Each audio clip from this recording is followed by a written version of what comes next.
For the most part, do you read paper books or e-books?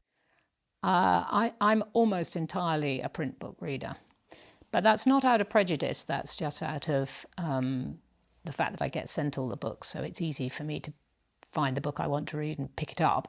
I read on my iPad sometimes. I think we ought to sort of stop seeing the two in polarity. I think, everybody is going to read both. I read the newspaper online and I read it in print on the weekends. I think we are all just going to get very used to reading in different ways. Has all the new media made young people read less? When television first hit, as it were, everyone said children would stop reading.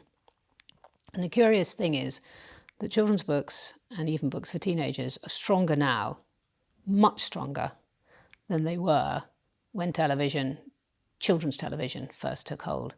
Children's television has slightly dwindled, books have increased. So the book has always been under threat from these other media, but somehow reading survives. So there must be something very important about it, or it would have gone. We would all have taken to seeing things in film, which is a much easier way of accessing the same wonderful stories. Or I always think the thing that really threatens reading is listening to music. I know you can do both, but most people don't. But, even with the explosion of music that children have access to, they still have found time for reading. Do you still read for pleasure? Well, I still do read for pleasure, but it's harder to get back to that magical experience, which I do remember very clearly from childhood. I do remember that being totally absorbed in the book. But as you get older, it's just harder to carve out time like that, and there's always something else pressing.